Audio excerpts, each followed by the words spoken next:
রাইখা যখন লাভ মাইরা উঠিয়া যা, ওই মানুষটা তাকা দেখে আমার সাথে কেউ নাই,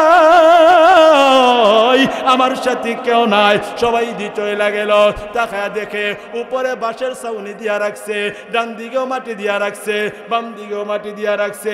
এত মাটির ভিতরে লাইট নাই, কোনো ব্যবস্থা নাই, কপি নাই, বাতি নাই, ইলেকট্রিসিটি নাই, কোনো কিছু নাই। ওই মানুষটা কেমনে থাকবে ওই কবরে? এই কথা বলিয়া বলিয়া এমন ভাবে জুড়ে জুড়ে কান্নাকাটি করে আর বলে, ও আমার বাবারা ভাইরা, ও আমার বন্ধু বান্ধবেরা, আমার তোমরা এই অন্ধকার ঘরে রেখা যায় না, আমি এই ঘরে কেমনে থাকবো? ও আমার বাবা ভাই, নফরমান হইলে, গুনাহগার হইলে, বেনামাজি হইলে এমন ভাবে কাঁদবে। ও আমার মা, তুমি উড়নাটা পর্যন্ত দেও না, চুলগুলা হেলাইয়া দুলাইয়া রাস্তা দিয়ে হাঁটো, তোমার এক একটা চুল অজগর সাপ হইয়া তোমার কামড়াবে, অজগর সাপ হইয়া তোমাকে কামড়াবে। কেমনে সহ্য করবা? দুনিয়াতে মশা কামড় মারলে সইতে পারি না, কয়েল লাগা দেয়, মশারি টানা দেয়।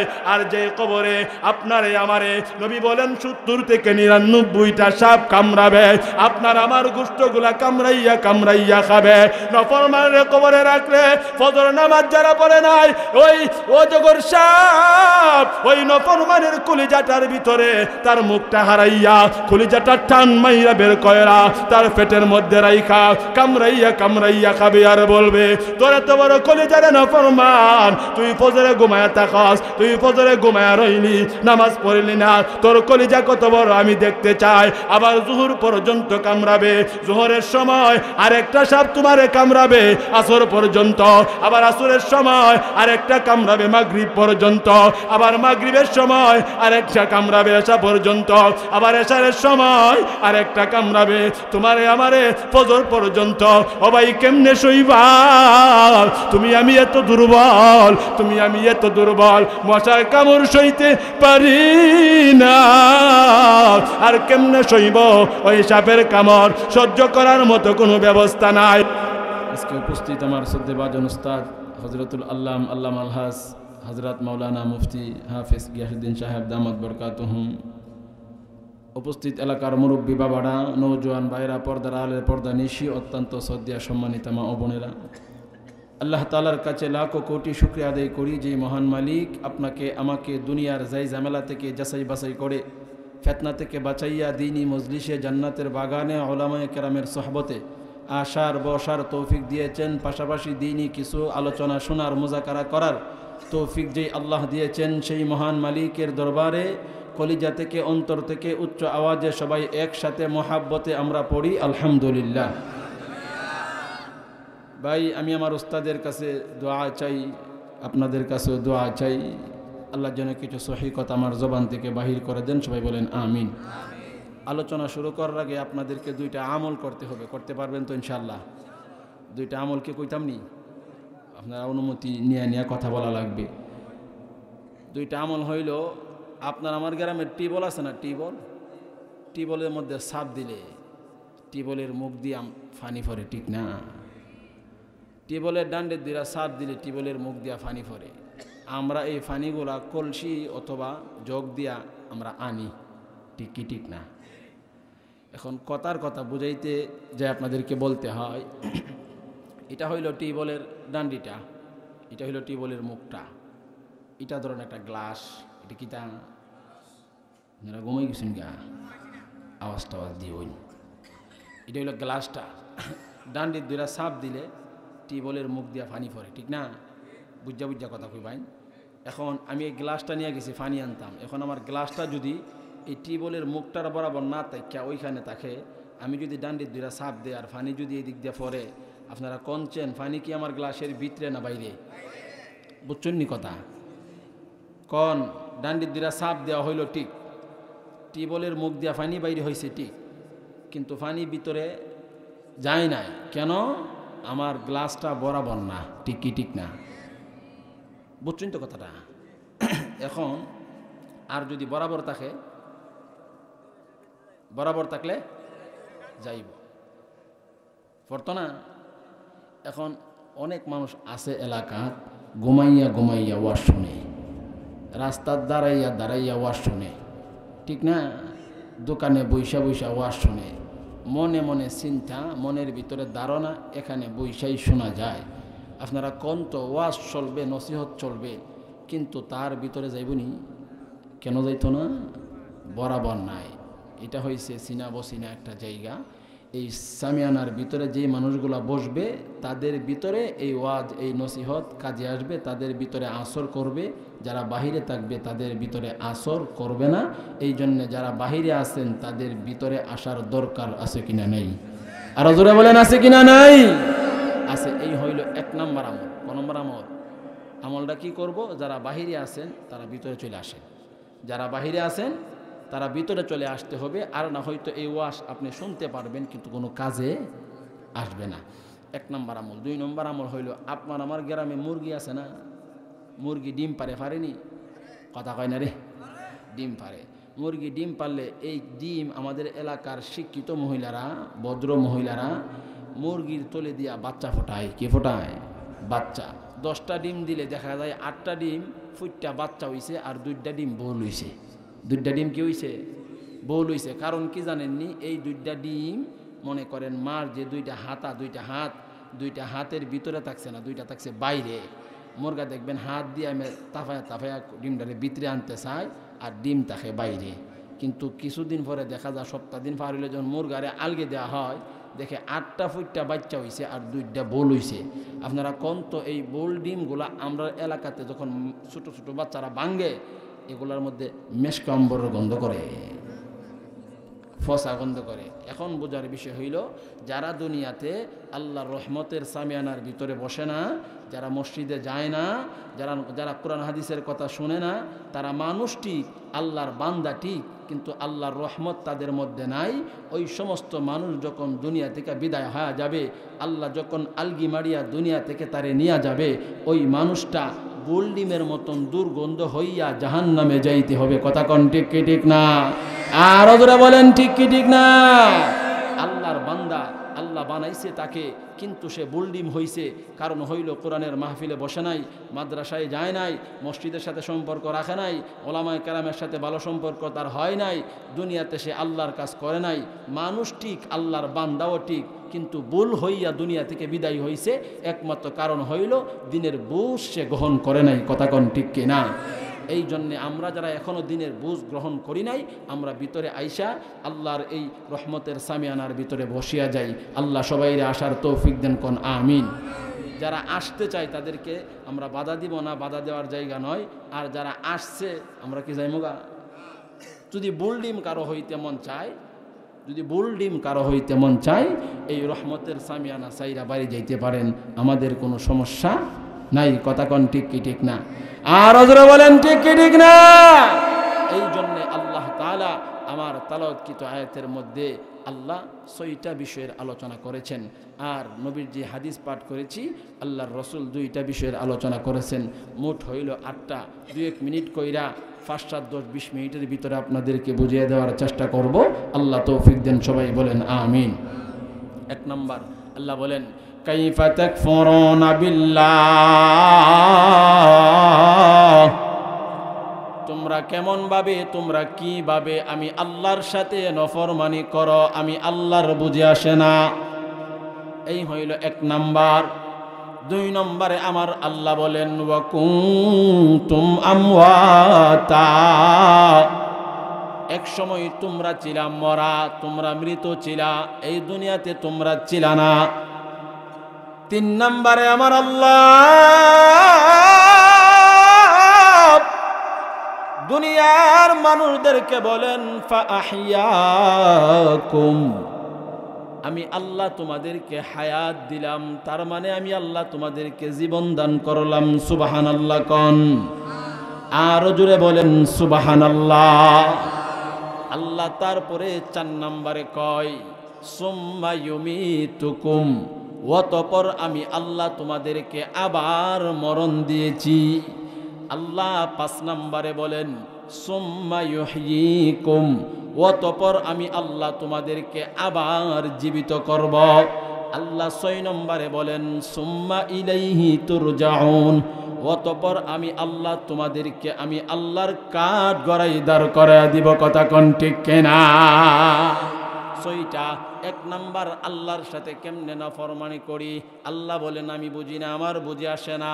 2 নম্বর আল্লাহ কই তোমরা দুনিয়াতে ছিলা না। 3 নম্বরে আল্লাহ কই আমি আল্লাহ তোমাদেরকে দুনিয়াত পাঠাইলাম, তার মানে হায়াত দিলাম, জীবন দিলাম। আল্লাহ পাক রব্বুল আলামিন 4 নম্বরে বলতেছেন তোমাদেরকে আমি আল্লাহ আবার মরণ দিয়েছি। আল্লাহ 5 নম্বরে বলেন আমি আল্লাহ তোমাদেরকে আবার জীবিত করব। আল্লাহ 6 নম্বরে বলেন জীবিত কইরা আমি আল্লাহর কাঠ গড়াই দাঁড় করাবো। ও ভাই বুঝে থাকলে বলেন আল্লাহর কাঠ গড়াই আপনারে আমারে কেন দাঁড় করাইবে? কারণ আছে কিনা নাই? আল্লাহর নবী আমার নবী ডাইকা ডাইকা বলেন আল কবর রাউযাতুম মির রিয়াজিল জান্নাহ আও হুফরাতুম মিন হুফারিন নার। কিছু কিছু মানুষের জন্য যখন তারা দুনিয়া থেকে চলে যাবে, যেই কবরে রাখা হবে কবরটা হবে জান্নাতের বাগান। আর কিছু মানুষের জন্য দুনিয়া থেকে যাওয়ার পরে তাদের কবরটা হবে জাহান্নামের গর্ত। কন্যা নাউজুবিল্লাহ। এই জন্য ও আমার বৈশর গ্রামের বাবা, ও পর্দার আলের আম্মা জানেরা, দিলের কানটা লাগায় শোনো। আমার আল্লাহ দুনিয়ার মানুষদেরকে বলেন কাইফা তাকফুরুনা বিল্লাহ, তোমরা কেমন ভাবে কিভাবে আমি আল্লাহর সাথে নাফরমানি করো। আমি আল্লাহর বুঝে আসে না। আল্লাহর নাফরমানি কাকে বলা হয়? যেই সমস্ত মানুষ দুনিয়ার জমিনে আল্লাহর ইবাদত করে না, নামাজ পড়ে না, এই যেই সমস্ত মানুষ সুদ খায়, ঘুষ খায়, হারাম খায়, বাটপারি সিটারি করে, ওই সমস্ত মানুষ এই দুনিয়ার জমিনে আল্লাহর নাফরমান বান্দা। কথা কোন ঠিক কিনা? এই জন্যে আমার আল্লাহ দুনিয়ার মানুষদেরকে বলেন তুমি কেমনে নামাজ ছাইরা দাও, তুমি কেমনে গুনাহ করো, তুমি কেমনে সুদ খাও, তুমি কেমনে ঘুষ খাও, কেমনে তুমি হারাম খাও। আমি আল্লাহর বুঝে আসে না। কেমনে তুমি আজান দিলে ফজরে ঘুমায়া থাকো, আমি আল্লাহর বুঝে আসে না। কারণ কেন রে বান্দা কেন? আল্লাহ বলেন ওয়া কুনতুম আমওয়াতা, এক সময় তুমি আমি এই দুনিয়াতে ছিলাম না। কথা কোন ঠিক কিনা? এই দুনিয়াতে আমরা কেউ ছিলাম? কথা কই না ছিলাম না তো। পাঠাইছেন কে? আল্লাহ। আল্লাহ বলেন ফাহিয়াকুম, আমি আল্লাহ তোমার দুনিয়ার জমিনে পাঠাইলাম। আল্লাহ দুনিয়ার জমিনে আপনারে আমারে কেন পাঠাইলেন? কারণ আছে রে ভাই, কারণ আছে। দিলের কানটা লাগায়া শুই না যাও, জীবন পরিবর্তন হইতেও পারে। ও ভাই, আল্লাহ আপনারে আমারে এই দুনিয়ার জমিনে পাঠাইছে কাজ দিয়া, দায়িত্ব দিয়া। কাজ আর দায়িত্ব হইল, আমাদের কাজ হইল আল্লাহর ইবাদত করা, আর আমাদের দায়িত্ব হইল দিনকে প্রচার করা। কথা কোন ঠিক কিনা? এই জন্য আমার আল্লাহ দুনিয়ার জমিনে আপনারে আমার যে হায়াতটা দিয়া পাঠাইলেন, আল্লাহ বলেন লা তা'বুদুনা ইল্লাল্লাহ, আমি আল্লাহর ইবাদত ছাড়া আর কারো ইবাদত করা যাবে না। এখন বলেন, আল্লাহ বলেন আজান হইলে আমি আল্লাহরে ডাকবি, আমি আল্লাহর ইবাদত করবি। যারা করলো না তারা কি আল্লাহর কথা মানলো নাকি অমান্য করলো? আর জোরে কোন। এই জন্য আমরা অনেকে আছি নামাজ পড়ি না, আল্লাহর হুকুম মানি না। আল্লাহ বলেন আমি তোমাদেরকে দুনিয়াতে পাঠাইলাম শুধু আমি আল্লাহরে ডাকবা, আমি আল্লাহর ইবাদত করবা, আর কোনো কিছু নয়। শয়তানের পূজা করবা না। আজান হইলে দোকানে বৈশা বৈশা চা খাইবা না। আজান হইলে বন্ধু বান্ধব লয়া আড্ডা দিবা না। আজান হইলে তুমি ঘুমের ঘরে ঘুমাইবা না। কারণ আল্লাহ বলেন আমি আল্লাহ তোরে দুনিয়াতে পাঠাইছি, আমি আল্লাহ তোরে বানাইছি শুধু আমি আল্লাহর ইবাদত করার জন্য। সুবহানাল্লাহ। এই জায়গাতে বসছেন কার ইবাদত? আর হুজুরে কোন আজকের এই রাত্রে যদি ময়রা যায়, আল্লাহর কাছে যদি আমরা এই মাহফিলে দোয়া কইরা যাই, আল্লাহ জিন্দিগিতে ভুল করছি, নামাজ ছাড়ছি, পাপ করছি, অন্যায় করছি, তুমি মাফ কইরা দাও। আল্লাহ যদি মাফ কইরা দে, দুনিয়ার কারো ক্ষমতা আছে? আমাদের দায়িত্ব মাপ চাওয়া, আল্লাহর দায়িত্ব ক্ষমা কইরা দেওয়া। কারণ আল্লাহ কারো কাছে ক্ষমা চাইবেন না, ক্ষমা চাওয়া আল্লাহর সিফতের মধ্যে নাই। আমাদের কাজ, বান্দার কাজ আল্লাহর কাছে মাপ চাওয়া, বান্দার কাজ আল্লাহর কাছে ক্ষমা চাওয়া। আল্লাহর কাজ হইল বান্দাকে মাফ কইরা দেওয়া। সুবহানাল্লাহ। এই জন্যে আমার আল্লাহ 29 নম্বর পারার সূরাতুল মুলকের 2 নম্বর আয়াতে আমার আল্লাহ কয়, আল্লাযী খালাকাল মাউতা ওয়াল হায়াত লিয়াবলুয়াকুম আইয়ুকুম আহসানু আমালা। আমার আল্লাহ বলেন, আমি আল্লাহ সৃষ্টি করেছি, আমি আল্লাহ মরণ আর জীবন, দুনিয়ার মানুষ এই জীবনটা আর এই মরণটা আমি আল্লাহ তোমাদেরকে দিলাম একমাত্র লিয়াবলুয়াকুম আইয়ুকুম আহসানু আমালা। তোমরা কে কোন কাজে লিপ্ত হও, কে কোন কাজ করো, কে কোন আমল করো, আমি আল্লাহ বুঝার জন্য তোমাদেরকে জীবন আর মরণ দিয়া দুনিয়ার জমিনে পাঠাইলাম। কথা কোন ঠিক কেনা? বলে জীবন আর মরণ কিরকম ভাবে? আমার আল্লাহ আমার তেলাওয়াত কিতাবের মধ্যে আল্লাহ 3 নম্বর কয়, ফাহিয়াকুম, আমি আল্লাহ তোমারে হায়াত দিলাম, তার মানে জীবন দিলাম। আল্লাহ 4 নম্বরে কই, সুম্মা ইউমিতুকুম, অতঃপর আমি আল্লাহ তোমারে মরণ দিলাম। বুঝে থাকলে বলেন, এই হায়াতের পরে আমাদের জন্য মরণ আছে কিনা নাই? আর জোরে কোন, হায়াতের পর মরণ আসেনি? এই জায়গাতে অনেক মানুষ আছেন, মাও নাই, বাবাও নাই। আবার অনেকে আছেন, বাবা আছে, মা নাই, মা আছে, বাবা নাই। ঠিক কি ঠিক না? অনেকে আছি আমরা এই জায়গাতে, বর্তমানে যেই বাড়িতে বসবাস করি, এই বাড়িটা আমার না, আমার বাপে বাড়িটা কইরা গেছে, এই বাড়িতে আমি বসবাস কইরা দিন পার করতেছি। একটা ঘরও আমি বাঁধলাম না, আমার বাবাই ঘরটা বাইদা দিয়া গেছে, এই ঘরে আমি থাকি। বুঝে থাকলে বলেন, আমার বাবা যে এই ঘর বাঁধলো, এই ঘরে আমি থাকি। আমার বাবা তো এই ঘরে থাকতো, বাবা এখন কই, বাবা কবরে ঘুমায়া গেছে। এই বাবার দিকে তাকাইলেই বোঝা যায় দুনিয়াতে আমিও থাকতে পারবো না। কথা কোন ঠিক কিনা? আর জোরে বলেন ঠিক কিনা? আল্লাহ কোরআনে বলেন, ওয়ালিকুল্লি উম্মাতিন আজাল ফাইদা জাআ আজালুহুম লা ইস্তাখিরুনা সাআতাও ওয়ালা ইস্তাকদিমুন। আমার আল্লাহ বলেন, যার মরণ যেইভাবে আছে, মরণ যখন তোমার সামনে হাজির হয়ে যাবে, তুমি এক পাও সামনে যাইতে পারবা না, এক পাও পিছনেও যাইতে পারবা না। যেই অবস্থায় আছো সেই অবস্থায় মরণ তোমাকে দইরা লইয়া যাবে। কথা কোন ঠিক কিনা? আমার আল্লাহ শুধু তাই নয়, আল্লাহ বলেন, আইনামা তাকুনু ইউদরিকুমুল মাউতু ওয়ালাউ কুনতুম ফি বুরুজিম মুশাইয়াদা। আমার আল্লাহ বলেন, মৃত্যু তোমারে পাকড়াও করবে, ধরবে। এই মরণ থেকে তুমি আমি কেউ রেহাই পাবো না। এই জন্য মরণ আসার আগে আগে হায়াতের জিন্দিগিটা পাইয়া, এই জিন্দিগিটারে কাজে লাগাইয়া, আল্লাহর কাছে মাপ চাইয়া, জীবনটারে পরিবর্তন কইরা আল্লাহর গোলামি আর ইবাদত করার দরকার আছে কিনা না? কারণ তুমিও মইরা যাইবা, আমিও মরিয়া যাব। আল্লাহ দুনিয়াতে যত প্রাণী আল্লাহ বানাইছেন সব প্রাণী মরবে রে ভাই, একটা প্রাণীও মরণ থেকে রেহাই পাবে না, তুমিও পাবে না, আমিও পাবো না। এই জন্যে মরণটারে ভয় করো, মরণটারে ভয় করো। আজকে বাড়িতে যাইয়া বালিশের সাথে মাথা লাগায়া ঘুমের ঘরে ঘুমাইয়া তুমি চিন্তা করবা, আর তোমার মনটারে বলবা, কোথায় আমার বাবা, কোথায় আমার মা,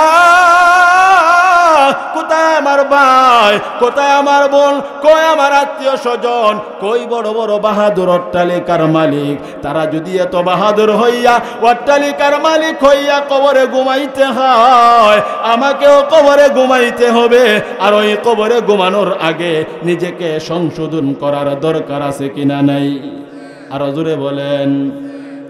এই জন্য ছোট্ট একটা ওয়াকিয়া শোনা দেয়া যায়, গভীরভাবে শোনো। একদিনের ঘটনা আসছে, হাদিসের ঘটনা। আল্লাহর নবী পয়গম্বর আলাইহিস সালাতু ওয়াস সালাম, আপনার আমার নবী রাতের বেলা উনার ঘরের ভিতরে ঢুকলেন, আম্মাজান খাদিজার ঘরের ভিতরে ঢুকলেন। ঢুইকা গিয়া দেখে আম্মাজান খাদিজা রাদিয়াল্লাহু তাআলা আনহা ওই ঘরের ভিতরে গুনগুন সুরে কান্নাকাটি করতেছেন। কন্যা আল্লাহু আকবার। ও ভাই, খাদিজা ছিলেন আমার নবীর বিবি, স্ত্রী, বাংলা ভাষায় যারে আমরা বউ বলি, ও ছিলেন আমার নবীর বউ। উনি যখন ঘুমের ঘরে কাঁদতেছেন, গিয়ে দেখে আম্মাজান খাদিজা চোখের পানি সাইরা কান্দে। এমন সময় আমার নবী গিয়া ঘরের ভিতরে ঢুকলেন। বুঝে থাকলে বলেন, বিবি যদি রাতের বেলা কাঁদে আর স্বামী যদি গিয়া দেখে বিবি কাঁদতেছে, স্বামীর কলিজায় মায়া লাগবো নি? কথা কয় না? কাঁদলে মায়া লাগবো। দেখবেন আমরা বুড়া বুন্নিরে দেখি, কোনো বাড়িতে অনুষ্ঠান হইলে বুড়া খাইয়া বুন্নির লাগিয়া ফুটলা একটা লইয়া যায় কি যায় না? ছেলে কোনো কিছু নিয়ে আসলে যখন বাবাকে দেয়, বাবা বলে তোমার মারে দিছুনি, মাকে দিলে মা বলে তোমার বাবারে দিছুনি। এমন টান, এমন মোহাব্বত। আর যদি কাঁদে চোখের পানি চাইয়া, মায়া লাগবো কি লাগবো না? আরো জোরে কন। সব কথা বলার সময় নাই, মূল কথাটা বইলা দিয়া যায়। নবী গিয়ে দেখে খাদিজাতুল কুবরা কান্দে। আমার নবী বলে, ও খাদিজা, তুমি কেন কাঁদতেছো? কি ব্যাপার আমাকে বলো। কারণ তুমি যখন কান্নাকাটি করো, আমি নবী তোমার কান্না সইতে পারি না। ও ভাই, নবী কেন দুনিয়ার কোন স্বামী বিবির কান্না সইতে পারে না? এই কথা বলার পর খাদিজা রাদিয়াল্লাহু তাআলা আনহা আরো কাঁদতেছেন। আমার নবী বলেন, তুমি কেন কাঁদো? আমাকে বলো, কি জন্য কাঁদো? খাদিজাতুল কুবরা চোখের পানি সায়রা কাঁদে আর বলে, ওগো পয়গম্বর, আমি দুনিয়ার কোনো কিছুর জন্য কান্দি না। আমি দুনিয়ার বাড়ি গাড়ির জন্য কান্দি না। আমি কান্দি, আমি খাদিজা যখন দুনিয়া থেকে বিদায় হয়ে যাব, আমার কি অবস্থা হবে আল্লাহর কাছে আমি কি জবাব দেব? কোন খাদিজা জানো? যেই খাদিজাকে আমার আল্লাহ এই দুনিয়ার জমিনে জান্নাতের সার্টিফিকেট দিয়েছেন। সুবহানাল্লাহ, জোরে কোন সুবহানাল্লাহ। এমনি করে খাদিজাতুল কুবরা যখন আরো কান্দে, আমার নবী বলে, ও খাদিজা, তুমি দুনিয়াতে জান্নাতের সার্টিফিকেট পাইছো, তুমি কেন কান্দো? খাদিজাতুল কুবরা বলে, আমি যদি আল্লাহর কাছে কোনো ভুল করে ফেলি, কোনো অন্যায় করে ফেলি, আর এই অন্যায়ের ভুলের জন্য যদি আল্লাহ আমাকে ধরে, আমি কি জবাব দিব? এই জন্যে আমি কান্দি। ও ভাই, দুনিয়াতে জান্নাতের সার্টিফিকেট পাওয়ার পরেও যদি কবরের বয়ে কান্দে, আর তুমি আমি নামাজ পড়ি না, আল্লাহরে ডাকি না, আমরা সুদ খাই, হারাম খাই, ঘুষ খাই, আপনার আমার কেমন কান্নার দরকার? আপনার আমার কান্নার দরকার আছে কিনা না? আমার নবী বলেন, খাদিজা, তুমি তোমার কান্নাটা থামাও। খাদিজাতুল কুবরা রাদিয়াল্লাহু তাআলা আনহা বলে, আমি আমার কান্না থামাইতে পারি। তিনটা দরখাস্ত আপনার কাছে আমার। এই দরখাস্তগুলা যদি আপনি মঞ্জুর করেন, তাহলে আমি খাদিজা আমার কান্না থামাবো, আর না হইতে আমি আমার কান্না থামাবো না। আপনার আমার নবী এই কথা শোনার পর খাদিজাতুল কুবরাকে বলে, তুমি তোমার দরখাস্তগুলা বলো, তারপরেও তুমি তোমার কান্না থামাও।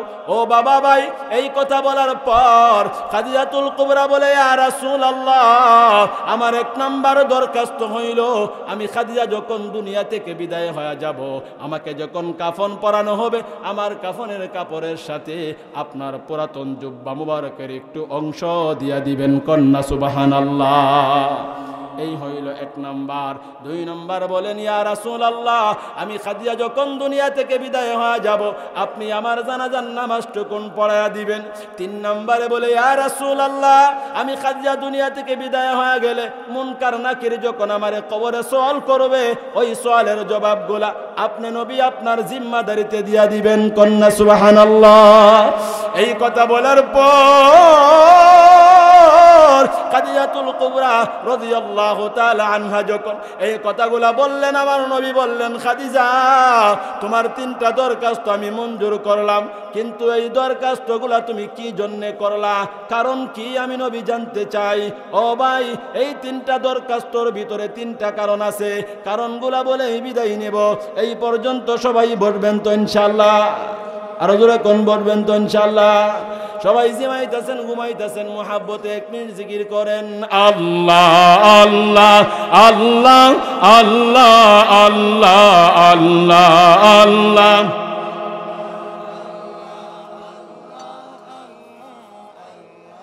আল্লাহ আল্লাহ আল্লাহ আল্লাহ আল্লাহ আল্লাহ আল্লাহ আল্লাহ লা ইলাহা ইল্লাল্লাহু মুহাম্মাদুর রাসূলুল্লাহ। সবাই বলেন সাল্লাল্লাহু আলাইহি ওয়াসাল্লাম। আলহামদুলিল্লাহ। মুরব্বী বাবা যান, আপনারা কষ্ট করে বসছেন, জায়গাটা গরম করছেন, যুবক ভাইরা কষ্ট হইতো না আশা করি। মুরব্বী আব্বাদের ফায়দিরা কই, যুবক ভাইদের হাতে দিরা কই, একটু কষ্ট করে আগায়া বসলে পিছনে অনেক আইসা দাঁড়ায় হাইটটা হুইটটা যাইতেছে গা, কষ্ট হইব। মুরব্বীরা ফায়দিরা কই, জায়গাটা গরম করছে না, শীতের দিন চাইপা চাইপা বইলে একটু আরাম হইব। আর অনেকে ফাঁক দিয়া বাড়ির যাব গা, ইমন বহুত হইছে, ফাঁক ফাইলি বাড়ির জায়গা, কারণ সামনে বসছে, বিপদে পড়ছে, যাইতে পারতেছে না, শয়তানে দুমছে গুতাইতেছে, তাড়াতাড়ি বাড়ির যাই গিয়া ঘুমা, আরামের ঘুম যাইতেছে গা। এখন যাইতেও পারতেছে না, দেখলে যাইলে মানুষে মন্দ কইব, ঠিক না? জিগির দিলে ফাঁকে দেওয়া জায়গা, এমন কিছু মানুষ আছে না, কথা কয় না, আছে না? বলতেছিলাম খাদিজাতুল কুবরা রাদিয়াল্লাহু তাআলা আনহার 3টা কারণগুলা বইলা বিদায় নেব। এই পর্যন্ত আপনারা আসুন তো ইনশাআল্লাহ। সবাই আমরা কেউ কথা না বলি, শুনেন। খাদিজাতুল কুবরা যখন আল্লাহর নবীর কাছে এই দরখাস্তগুলার কারণ বলতেছেন, আমার নবী যখন কারণগুলা জানতে চাইলেন, খাদিজাতুল কুবরা রাদিয়াল্লাহু তাআলা আনহা বলেন, ইয়া রাসূলুল্লাহ, আমার 1 নাম্বার কারণ হইল, আমি খাদিজা দুনিয়া থেকে বিদায় হইলে আমারে যখন কবরে রাখবেন, আপনি নবী হইলেন মুস্তাজাবুদ দাওয়া, আল্লাহর কাছে দোয়া করতে দেরি হয়, আমার আল্লাহ কবুল করতে দেরি করে না। সুবহানাল্লাহ কোন। এই জন্য আপনি নবীজির জুব্বা মুবারক আল্লাহর কাছে তো দামি, আপনার জুব্বা মুবারকের কাপড়ের একটু অংশ যদি আমার কাপড়ের সাথে থাকে, তাহলে আল্লাহ আমার কবরে আর আযাব দিবে না, কারণ আল্লাহ আপনাকে বেইজ্জতি করবে না। এই জন্যে আমি আমার কাপড়ের সাথে একটু আপনার জুব্বা মুবারকের টুকরা চাইলাম, অথবা একটু কাপড় চাইলাম। খাদিজাতুল কুবরা স্বামীর কাছে চাইছে কাপড়, আর আমরা এলাকার মা বোনেরা স্বামীর কাছে চাই ওয়াইফাই না দাও, নাইলে তোমার ঘর করতাম না, তোমার 5 ভাইয়ের সংসার টেলতে আমার আর ভাল লাগে না, আমার আলাদা কইরা দাও, তোমার বাপ মার ঠেলা ঠেলতে আমার আর ভালো লাগে না, আমার হলে আলাদা খাও, আমার স্বর্ণ কিন্না দাও, জামাইয়ের তৌফিক নাই এরপরও কিন্না দেওয়া লাগে, আমার টেলিভিশন কিন্না দাও, নাইলে তাকমো না, তোমার ঘর কর্ম না। এরপরে বলে আমার তুমি একটা টাচ মোবাইল অ্যান্ড্রয়েড ফোন কিন্না দাও, নাইলে তোমার ঘর করতাম না।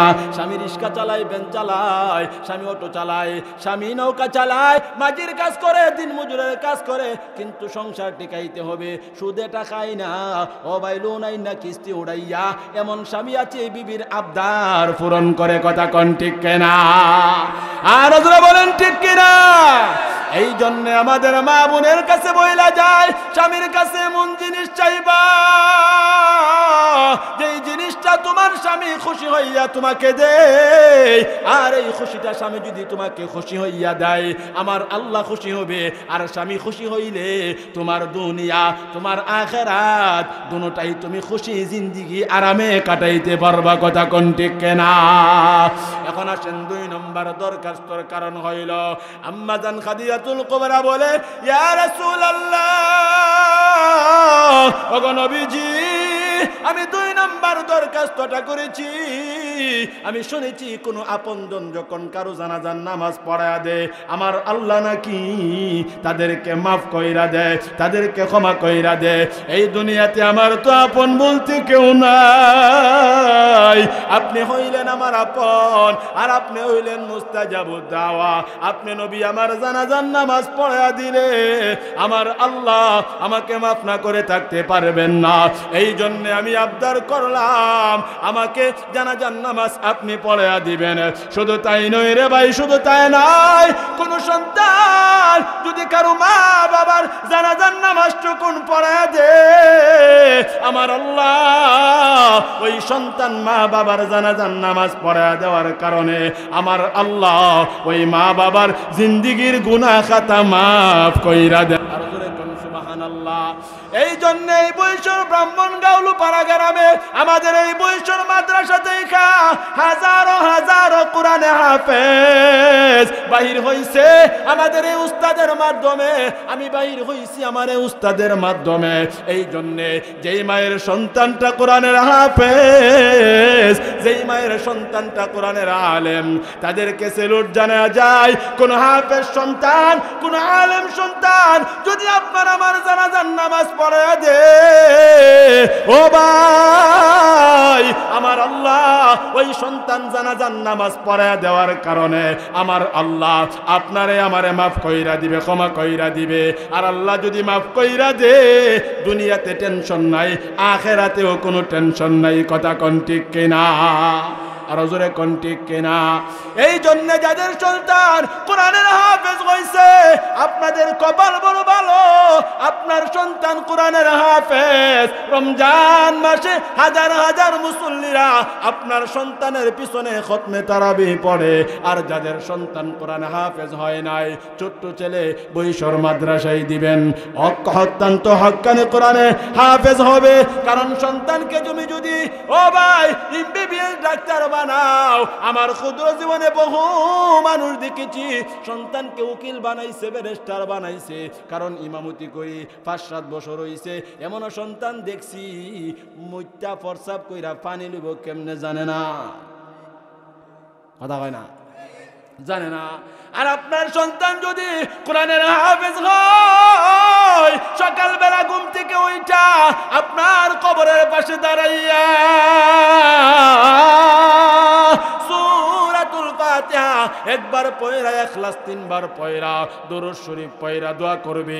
ইমাম গাজ্জালি বলেন ওই সন্তানটা মা বাবার কবরের পাশে দাঁড়াইয়া দোয়া যখন করবে, চক্ষু দিয়া যখন পানি চলে আসবে, এই পানিটা নাকের ডগায় আসার আগে আমার আল্লাহ ওই সন্তানের মা বাবার জিন্দিগির গুনাহ মাফ কইরা দিবে। সুবহানাল্লাহ। এই জন্য আমি আমার মা বোনদেরকে বইলা যাই, ঘুমের ঘরে ঘুমাইয়া স্বামীরে বলবা, স্বামী আমার একটা সন্তানকে কোরআনের হাফেজ বানাইতে চাই, একটা সন্তানকে আলেম বানাইতে চাই। কারণ হাফেজ আলেম সন্তান আপনার জন্য আমার জন্য নামাজ পড়া দোয়া করবে। ওই হাফেজ আলেম সন্তান না ফরমান হবে না, সুদ খাবে না, ঘুষ খাবে না, হারাম খাবে না।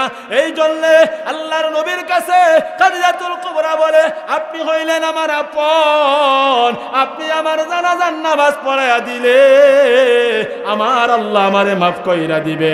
এই জন্য বাবা ভাই আমাদের আপনজন দুনিয়াতে রক্তের সম্পর্ক, আমাদের ছেলে মেয়ে, আমাদের বাবা মা, আমাদের ভাই বারাদর, কথা কোন ঠিক কি ঠিক না? এই জন্য ও ভাই যাদের সন্তান হাফেজ হইছে আলহামদুলিল্লাহ, যাদের হয় নাই, যারা বিবাহ করি নাই, যারা বিবাহ করছি সন্তান ছোট, যারা বিবাহ করি নাই, যারা বিবাহ করছি সন্তান ছোট, আমরা কোরআনে হাফেজ সন্তানদেরকে বানাবো। আল্লাহ তৌফিক দিলে নিয়ত করি। কার কার নিয়ত আছে হাত উঠাও। যাদের সন্তান ছোট অথবা হয় নাই, হইলে কোরআনে হাফেজ বানাইবা, এই বৈশ্বর মাদ্রাসায় পড়াইবা। আল্লাহ কবুল করেন, সবাই বলেন আমিন। আমি আপনাদের এই বৈশর মাদ্রাসার ছাত্র, আর অনেক বড় বড় বক্তা আছে, বড় বড় আলেম আছে এই বৈশরের ছাত্র, সারা বাংলাদেশ আলোচনা করে। আমি গত এই মাসের 21 তারিখ বিমানে প্রোগ্রাম করছি, ওই গেছি দিনাজপুর, ঢাকাতেই খা। এমনভাবে অনেক ছাত্র ভাই আমাদের আছে, ও ভাই বাংলাদেশের আনাচে কানাচে আপনাদের এই মাদ্রাসার নামকে রৌশন করতেছে আমাদের এই হুজুরের বরকতে, হুজুরের মেহনতে। এই জন্য সন্তানকে হাফেজ বানাবো, পাশাপাশি হুজুরকে আল্লাহ যেন অনেক হায়াত, দীর্ঘ হায়াত দান করে, এই দোয়া করার দরকার আছে কিনা নাই? আর জবান আছে কিনা নাই? আমি আমার এই ক্ষুদ্র এই ছোট্ট বয়সে দেখেছি রাত্র যখন গভীর হইতো আমরা ঘুমায় থাকতাম, আমাদের উস্তাদগণ ওইটা কুরআনুল কারীমের তেলাওয়াত তাহাজ্জুদে পড়তো। ও ভাই, এই তাহাজ্জুদের বরকতে, এই মাদ্রাসার ছাত্রদের কোরআন তেলাওয়াতের বরকতে এই বৈশর গ্রামে আল্লাহ হাজারো হাজারো হাফেজ বানায়া দিল। আল্লাহ আপনাদেরকে টাকা পয়সা দন দৌলত দিয়া ভরপুর কইরা দিল, বড় বড় মুসিবত থেকে বাঁচা দিল। আগে আমাদের গ্রামগঞ্জে অনেক ঝগড়া হইতো, অনেক ফিতনা হইতো, ওইগুলা থেকে আল্লাহ বাঁচায়া দিল একমাত্র কোরআনের বরকতে, হাফেজের বরকতে, আলেমের বরকতে। আল্লাহ আমাদেরকে নেক হায়াত জিন্দেগি দান করেন, সবাই বলেন আমিন। আর জোরে বলেন আমিন। 3 নাম্বার দরখাস্তর কারণ হইল খাদিজাতুল কুবরা বলে, ইয়া রাসূলুল্লাহ, ওগো নবীজি, আমি 3 নাম্বার দরখাস্ত করলাম, মুনকার নাকির আমাকে যখন সওয়াল করবে জবাব আপনি দেওয়ার জন্য, এই জন্য করলাম। মুনকার নাকি যদি আমারে সওয়াল করে আর জবাব যদি দিতে না পারি, আল্লাহ যদি আমারে জিজ্ঞাসা করে জবাব কেন দিতে পারো না, আমার তো জাহান্নামে যাওয়া লাগবে, অথচ দুনিয়াতে জান্নাতের সার্টিফিকেট প্রাপ্ত, এরপরেও কেমন ভাবে মরণের চিন্তা করছে। আর আপনার ভিতরে আমার ভিতরে কেমন চিন্তা। ও আমার বাবা ভাই, ও মুরব্বী বাবা, ও পর্দার আলের মা, খাদিজাতুল কুবরা বললেন, আপনি আমার এই প্রশ্নের সওয়ালগুলা দিয়া দিলে আমার কোনো দায়িত্ব থাকবে না। আপনি যখন দায়িত্ব নিয়ে যাবেন, আমার কবরে আমি আরামে জিন্দেগিতে আমার জীবনটা পার করতে পারবো। আমি কিয়ামত পর্যন্ত, হাসর পর্যন্ত আমি আরামে ঘুমাইতে পারবো। কথা কোন ঠিক কি ঠিক না? আর জোরে বলেন ঠিক কি ঠিক না? এই জন্যে খাদিজাতুল কুবরা রাদিয়াল্লাহু তাআলা আনহা দুনিয়া থেকে বিদায় হয়ে যায়। এরপরে আমার নবী কাপড়ের সাথে পুরাতন জুব্বা মুবারকের একটু অংশ দিয়া দিলেন, এরপরে জানাজা দিয়া দিলেন। 3 নাম্বারটা, আমার নবী তো কবরের খবর জানে না, কবরে রাখার পরে কোন সময় ওই মুনকার নাকি আসবে, কোন সময় সওয়াল করবে, কোন সময় জবাব দিবে, আমার নবী জানে না। অনেক মানুষ বলে তাকে নবী গায়েবের খবর জানে। কন্যা উযুবিল্লাহ, আর জোরে কন্যা উযুবিল্লাহ। আলিমুল গায়বি ওয়াশ শাহাদাতি হুয়ার রহমানুর রহিম। গায়েবের খবর, গায়েবের মালিক একমাত্র আল্লাহ, আর কেউ নয়। ও ভাই, সবাই বুঝে থাকলে বলেন গায়েবের মালিক কে? আর জোরে বলেন কে? গায়েবের মালিক আমার আল্লাহ। কারণ কোন মানুষটা কোন সময় দুনিয়াতে আসবে আর কোন মানুষটা যাবে একমাত্র জানে আল্লাহ। কে কোন সময় কি খাবে জানে আল্লাহ, আর কেউ জানে না। এই জন্য আমার নবী খাদিজাতুল কুবরারে ওই কবরে শুয়াইয়া, কবরের পাশে দাঁড়াইয়া, হাত উঠাইয়া আল্লাহর কাছে দোয়া করতে শুরু করলেন, আর বললেন, আল্লাহ, আমার খাদিজা আমার এত মহাব্বত করলো, আমার কাছে 3টা দরখাস্ত করছে, আমি বলছি তার দরখাস্তগুলা আমি মঞ্জুর করে নিলাম, এখন 2টা আমি পালন করলাম, 3 নাম্বারটা কেমনে করব? কবরে কোন সময় সওয়াল করবে আমি কেমনে জবাব দিব? আপনার আমার নবী 2টা হাত উঠাইয়া আল্লাহর কাছে কাঁদে ভাই। এমন সময় আমার আল্লাহ জিবরাইলকে পাঠা দিলেন। কোন আল্লাহু আকবার। আর জোরে বলেন আল্লাহু আকবার। আমার আল্লাহ জিবরাইলকে পাঠা দিলেন, বললেন, ও জিবরাইল, যা যা যা আমার বন্ধুর কানে গিয়া খবর কও, আমার বন্ধু যেন কান্নাকাটি না করে। খাদিজাতুল কুবরার কবরে সওয়াল হয়ে গেছে, সওয়ালের জবাবও দেওয়া হয়ে গেছে। কোন আল্লাহু আকবার। নবী বললেন, ও জিবরাইল কি ব্যাপার, আমার খাদিজার কবরে সওয়াল হবে, জবাব দিব আমি নবীর জিম্মাদারি। কিন্তু কেমনে সওয়ালের জবাব হয়ে গেল? এমনি করে আমার আল্লাহ জিবরাইলকে বললেন, ও জিবরাইল, আমার বন্ধুর কানে খবর কও, আমার বন্ধুকে বলে দাও, আমার বন্ধুর খাদিজা এই কবরের আযাবের বয়ে, এই মরণের বয়ে এমন ভাবে কান্নাকাটি করছে, রাত্র যখন গভীর হয়ে যাইত আমার বন্ধুর খাদিজা বিছানায় পিঠ লাগাইতো না। তাহাজ্জুদের সময় নামাজ পড়া আমি আল্লাহর কাছে উঠাইয়া কাঁদতো আর বলতো, আল্লাহ আমার কবরে কি অবস্থা হবে, আমি আমার কবরে কি জবাব দেব? এই কান্নাকাটির কারণে আপনার আমার আল্লাহ আপনার খাদিজার প্রতি এমন খুশি হইছে, আল্লাহর পক্ষ থেকে আপনার খাদিজার কবরের সওয়ালের জবাব দিয়া দিছে। সুবহানাল্লাহ, রাজুল কোন সুবহানাল্লাহ। এই জন্যে কবর কেমন ঘর জানো? দুনিয়াতে গুনাহ কইরা জীবন চালাইতেছ, নামাজের দরকার নাই, পেরেশানিও নাই, হারাম খাইয়া ঘুরতেছ, ও ভাই হারাম থেকে বাঁচার দরকার নাই, পেরেশানিও নাই, তোমার কোনো চিন্তাও নাই, তুমি তোমার মন মতো জীবন চালাও, যেমনে মন চাই তুমি সামনেই চলো, তোমার কোনো পেরেশানি নাই। জানো রে ভাই জানো, বাস্তব ঘটনা বইলা যায়, সবাই জানেন। ও ভাই, যেই মানুষ দুনিয়া থেকে বিদায় হয়, ওই মানুষটারে চারজন মানুষ মেলা মসজিদের খাটিয়াতে শুয়াইয়া জানাজার পরে কবরে লইয়া যাই, ঠিক কি ঠিক না? আর জোরে কোন, চারজন লইয়া যায় না? চারজনে লইয়া যায়। ওই মানুষটা বলে, মনে মনে বলে, আমার এই চারজন মানুষ মনে হয় আমার সাথে আমার কবরে রওনা হইছে। যাই হোক, আমার বিবি নাই, সমস্যা নাই, আমার কেউ নাই, সমস্যা নাই, আমার ছেলে নাই, সমস্যা নাই, আমার এই চারজন বন্ধু বান্ধব আমার সাথে রওনা হইছে, তারা মনে হয় আমার সাথে আমার কবরে যাবে। কিন্তু না না না, মানুষটারা লইয়া যখন কবরের পাশে যাওয়া হয়, যে দেখবেন দুইজন মানুষ মহিলা তারা যখন কবরে রাখে একটা গামছা অথবা একটা রুমাল তার পিঠের মধ্যে দিয়া দইরা দইরা তারে কবরে নামায়। এমন সময় মনে করে চারজনের মধ্যে মনে হয় দুইজন থাকবে আর দুইজন চলিয়া যাবে। যখন এই দুইজন ব্যক্তি ওই মানুষটারে কবরে রাইখা যখন লাফ মাইরা উঠিয়া যা, ওই মানুষটা তাকা দেখে আমার সাথে কেউ নাই, আমার সাথে কেউ নাই, সবাই দিয়ে চলে গেল। তাকায়া দেখে উপরে বাঁশের ছাউনি দিয়া রাখছে, ডান দিকেও মাটি দিয়া রাখছে, বাম দিকেও মাটি দিয়া রাখছে। এত মাটির ভিতরে লাইট নাই, কোনো ব্যবস্থা নাই, কপি নাই, বাতি নাই, ইলেকট্রিসিটি নাই, কোনো কিছু নাই। ওই মানুষটা কেমনে থাকবে ওই কবরে? এই কথা বলিয়া বলিয়া এমন ভাবে জুড়ে জুড়ে কান্নাকাটি করে আর বলে, ও আমার বাবারা ভাইরা, ও আমার বন্ধু বান্ধবেরা, আমার তোমরা এই অন্ধকার ঘরে রেখা যায় না, আমি এই ঘরে কেমনে থাকবো? ও আমার বাবা ভাই, নফরমান হইলে, গুনাহগার হইলে, বেনামাজি হইলে এমন ভাবে কাঁদবে।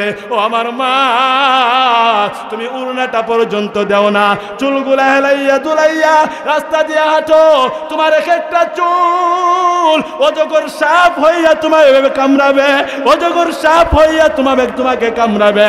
কেমনে সহ্য করবা? দুনিয়াতে মশা কামড় মারলে সইতে পারি না, কয়েল লাগা দেয়, মশারি টানা দেয়। আর যে কবরে আপনারে আমারে নবী বলেন 70 থেকে 99টা সাপ কামড়াবে, আপনার আমার গোশতগুলা কামড়াইয়া কামড়াইয়া খাবে।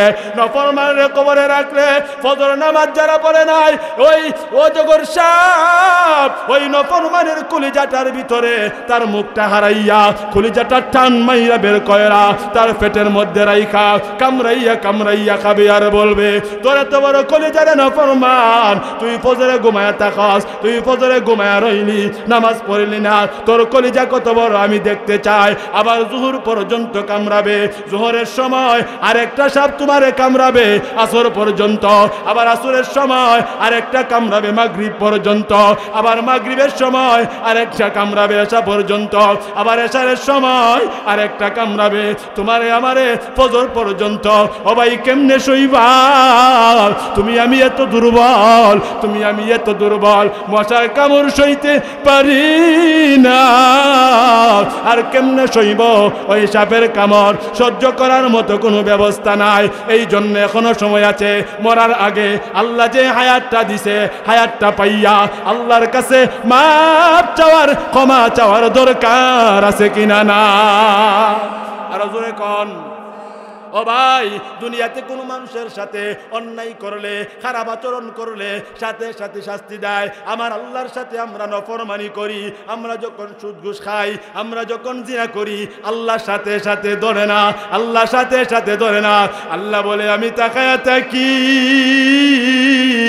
আমার বেবুঝ বান্দাটা, আমার বেবুঝ বান্দিটা একটা বারের জন্য নি আমি আল্লাহরে আল্লাহ আল্লাহ বলিয়া ডাক মারে, ওই বন্দা বান্দি যদি নিয়তটারে সহি বানাইয়া, ইন্নামাল আমালু বিন্নিয়াত, নিয়তটারে সহি বানাইয়া একটা বারের জন্য আমি আল্লাহরে আল্লাহ বইলা ডাক মাইরা ক্ষমা চাই, আমি আল্লাহর সাথে সাথে আমার ওই বন্দা বান্দি গুলাদেরকে মাফ কইরা দেই। কন্যা সুবহানাল্লাহ, আরো জোরে কোন সুবহানাল্লাহ।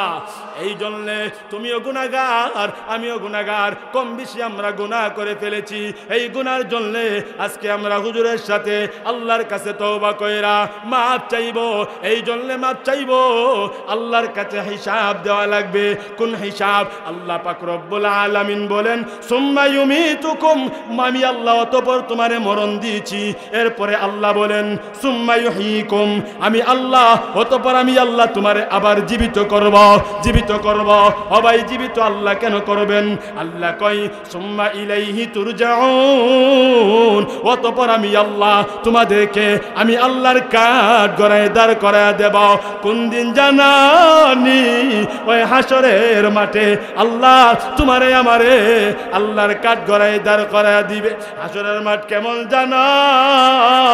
আজকে যেই ছেলের জন্য, যেই মেয়ের জন্য, যেই সংসারের জন্য নামাজ পড়ো না, হারাম খাও, সুদ খাও, আল্লাহরে ডাকো না, টাকা পয়সা ছেলে মাদ্রাসায় দিলে ভালো কামাই করতে পারবে না, ছেলে মাদ্রাসায় পড়াইলে, কোরআন শিখাইলে ভালো টাকা পয়সা ইনকাম করতে পারবে না, যাদের জন্য এত চিন্তা, ছেলেকে ব্যারিস্টার বানাইবা, ছেলেকে তুমি ও ভাই মাস্টার ডিগ্রি পাস করাইবা, ওই ছেলে আমার আল্লাহ বলেন ইয়াউমা ইয়াফিরুল মারউ মিন আখি ওয়া উম্মিহি ওয়া আবি ওয়া সাহিবাতিহি ওয়া বানি। আমার আল্লাহ বলেন ওই কঠিন হাসরের ময়দানে ছেলে বাবাকে চিনবে না, মা মেয়েকে চিনবে না, কেউ কাউকে চিনবে না। ওই দিন আসার আগে আগে, এই দিনের ভিতরে, হায়াতের ভিতরে, ওই হাসরের মাঠে যাওয়ার আগে আগে, মরার আগে আগে, হায়াতের ভিতরে, হায়াতের পাইয়া আল্লাহর ডাইকা ডাইকা যদি মাপ চাইতে পারো, ক্ষমা চাইতে পারো, দুনিয়াও কামিয়াব, আখিরাতও তোমার কামিয়াব হয়ে যাবে। কথা কোন ঠিক কিনা? এই জন্যে আজকে বাড়িতে যাইয়া বালিশের সাথে মাথা লাগাইয়া চিন্তা করবার, বলবা এরে আমার মন, আমি আমার জীবনের ভিতরে যত গুনাহ করছি, গুনার জন্য আমার জাহান্নামে যাওয়া লাগে, আর যত নেক কাজ করছি আমি কি জান্নাতে যাইতে পারবো কিনা? দুনিয়ার কোন মানুষের কাছে যাওয়ার দরকার নাই, উলামায়ে কেরামের কাছেও তোমার যাওয়া লাগবে না। এই বিষয়টার জন্য তুমি তোমার মনটারে জিগাও, তুমি তোমার মনটারে বলো আমি মরলে জান্নাতে যাব না জাহান্নামে যাব। আল্লাহর কসম তোমার মন বইলা দিবে তুমি মরলে জান্নাতে যাইবা না জাহান্নামে যাইবা। কারণ গুনাহ করতে করতে দিল এমন কইরা ফেলেছি, জান্নাতের আশা তুমি আমি করতে পারি না। কথা কোন ঠিক কিনা? আর জোরে বলেন ঠিক কিনা? এই জন্য মরণটারে স্মরণ করবা, মরণটারে স্মরণ করলে দিলটা নরম হবে, দিলটা নরম হবে। তুমি কবরে গেলে কেমনে থাকবা চিন্তা করবা, দিলটা নরম হবে, দিলটা নরম হবে। ও ভাই হায়াত পরে যাইতেছে, চিন্তা করবা, দিলটা নরম হবে। ও ভাই বয়স হয়ে যাইতেছে, চিন্তা করবা, দিলটা নরম হবে, দিলটা নরম হবে। আজকের এই কোরআনের মাহফিলে দিলটা নরম কইরা আল্লাহর কাছে মাফ চাইবো, আল্লাহ কবুল করেন। সবাই মহাব্বতের সাথে বলেন আমিন, আরো জোরে বলেন আমিন। তুমি কিসের জন্য পাগল হইলা? কেমনে পাগল হইলা? গত কয়েক বছর আগে ও ভাই করোনা ভাইরাসের কারণে কত মানুষ মরলো। ও ভাই লক্ষ কোটি টাকার মালিক, তার কাছে কেউ যায় নাই। আর আমাদের দেশের মধ্যে সাধারণত কারো যদি ফোড়া হয়, ফোড়াটা যদি পয়সা যা, তোরাটা যদি গইলা যা, আপনারে আমারে কেউ দেখতে পারে না। আপনার আমার শরীরে বসন্ত হইলে আপনারে আমারে কেউ দেখতে পারে না। কিসের তো বড়াই, আর কিসের তো বাহাদুরি, আর কিসের তো মনের উপরে তুমি চলো।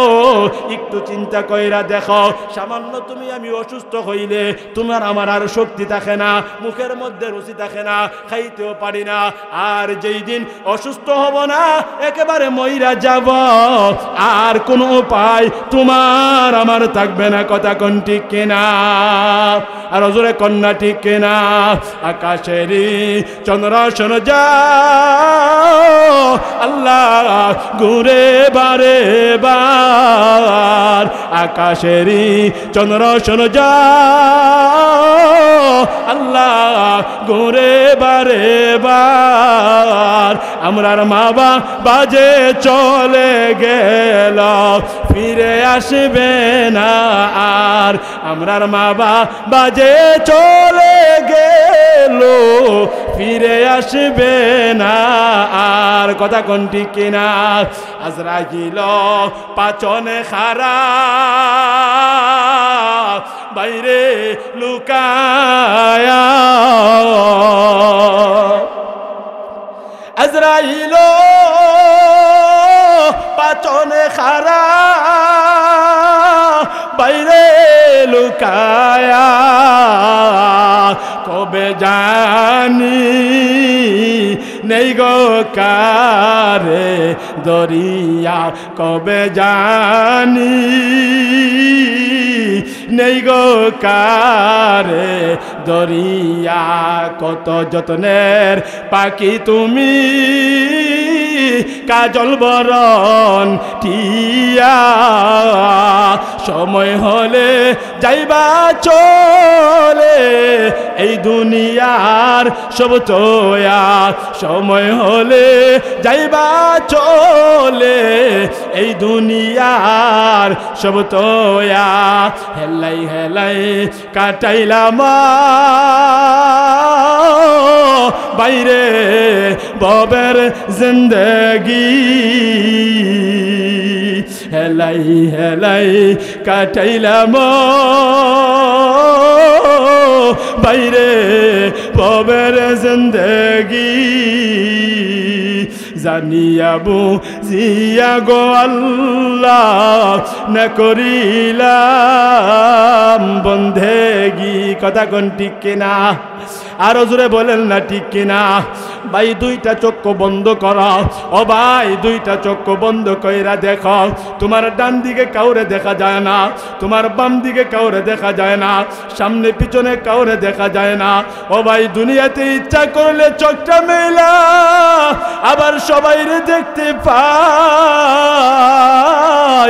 আর কবরে ঘরে গেলে আর কাউরে দেখতে পাবো না, আর কাউরে দেখতে পাবো না রে। এই জন্য এখনো সময় আছে, মনটারে বোঝাও। আর গুনাহ মাফের জন্য তওবার নিয়তে আমার আল্লাহ বলে, লা তাকনাতু মির রাহমাতিল্লাহ। আমি আল্লাহর রহমত থেকে নৈরাশ হইস না। আল্লাহর এই রহমতের সামিয়ানার ভিতরে বইসা গুনাহ মাফের নিয়তে দিলটা নরম কইরা তওবার নিয়তে আল্লাহর একটা ডাক দাও। সবাই একসাথে উচ্চ আওয়াজে আল্লাহর একটা ডাক দিয়া বলো না আল্লাহ। আর জোরে বলো আল্লাহ। সবাই মুহাব্বতে বলো আল্লাহ। আর জোরে ডাক দেন কোন আল্লাহ। মোহাব্বতে আল্লাহরে ডাকলে আল্লাহ মাফ কইরা দিবে। ও ভাই উচ্চ আওয়াজে দিল থেকে মোহাব্বতের সাথে একটা ডাক দেন কন্যা আল্লাহ। আরো জোরে সবাই বলেন না আল্লাহ আল্লাহ আল্লাহ আল্লাহ আল্লাহ আল্লাহ আল্লাহ আল্লাহ আল্লাহ আল্লাহ।